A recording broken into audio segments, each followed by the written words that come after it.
morning. I'm John Hamilton, and it's my privilege to serve this great community as the city administrator. And I thank you all for being here. I know it's cold, but it's that time of year. But work continues. What we came here to talk about today is some of the work that the city departments are putting into ensuring that we continue to sustain all the infrastructure that exists in our city.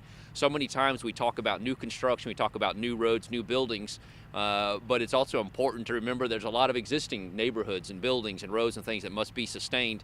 And there's parts of our city that are getting to that age where it's time to replace them.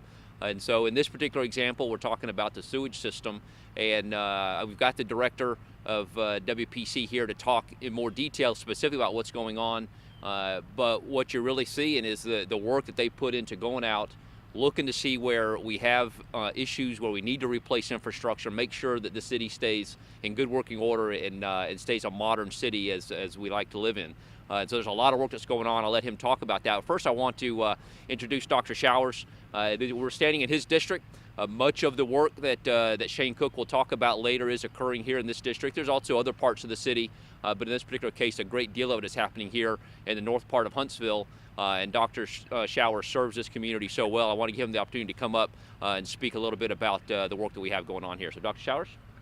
This part of town is an old part of town, and the infrastructure, one of my biggest complaints has been when there's a need to fix sewage problems. We tear up the streets, we tear up backyards, and see this new technology, Jack Boatman, we are delighted that you have introduced this to the city of Huntsville. Without saying, and John did not say this, but it's an economic advantage for us in terms of what it costs to do projects like this.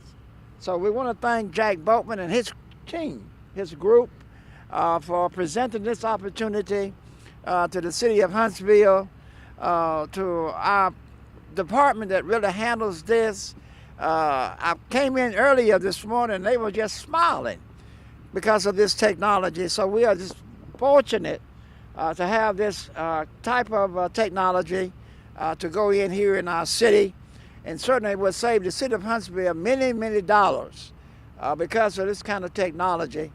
Each day our in-house city crews clean about 18,000 feet of sewer in the city, which sounds like a lot, but when you have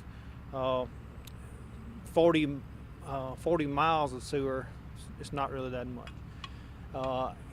We also televise about 3,000 to 5,000 feet of sewer a day, and when you get into these older parts of towns, as we find situations, then we analyze those and decide how we're going to attack replacing those or fixing those. We basically do that with three different ways. One is open cut, which is what Dr. Shires was talking about with the streets, and nobody wants to see the streets cut up, but we have to cut them up sometimes.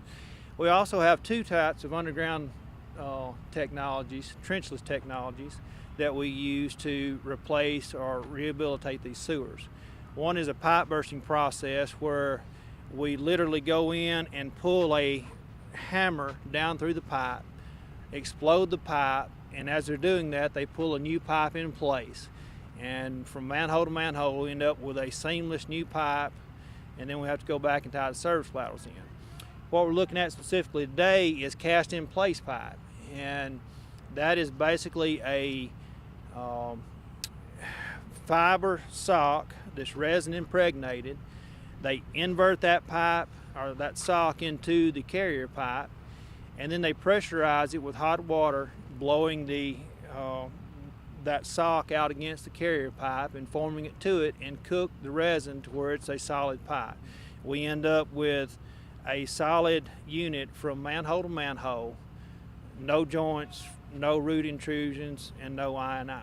We want to thank you all for coming out, and we want to thank the citizens of Huntsville for allowing us this opportunity to demonstrate the trenchless technology method. It's actually called cured in place, and that's simply because we're making a pipe inside of the old pipe.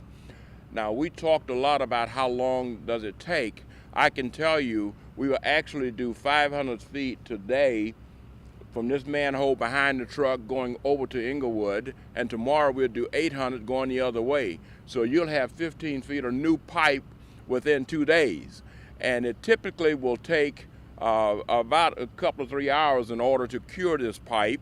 And once it's cured, we'll simply go in and open up the services. Now, we work a lot of times in streets where you're going from house to house, and we can open up a tap, as we call it, within 5 minutes. So we can check in at 7 o'clock in the morning, and sometime we're out of there by noon. We never dig the streets up, and you got a brand new pipe for 50 plus years. And as Shane stated, you have no root intrusions in the future or any opportunities for your water to come in or out, simply because you go from manhole to manhole.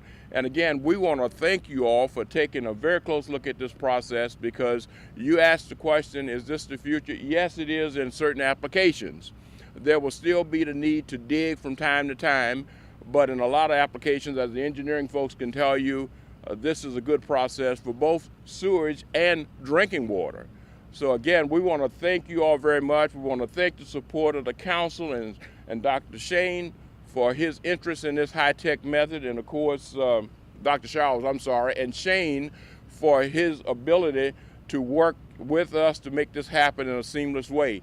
And I want to again thank the homeowners, because again, this gentleman, the family here, they have a beautiful lawn, but they've allowed us to come in. Now I can tell you it will be back perfect when we leave here, but that's nothing compared to digging up the streets and having that pothole or something out there for years to come. And again, we would like to thank the residents and the taxpayers of Huntsville for allowing us this opportunity to come in and demonstrate a little bit about the future, and I mean that. I gave up a job at McDonnell Douglas. I was a former director, and matter of fact, the employees Boeing have here now, that was my unit. I moved them here years ago, and I gave that, what at the time, a great job up to join this crazy business of repairing sewer lines, and I'm happy I did. This is just a plain felt material. Now, the only reason this exists is to hold the resin. That's all. And what we do, we actually, when we impregnate this, the resin goes between this jacket. With cold water, we invert it, turning it inside itself as it runs down. As a matter of fact, if you look, they put it down now, but they will actually invert it through the line. Inverting means they will push it through, turning it inside itself. Once it gets through there, they will actually take that same water and heat it up, and it will cure this to a hard structured pipe, standalone pipe. We've only used the old pipe as a mold.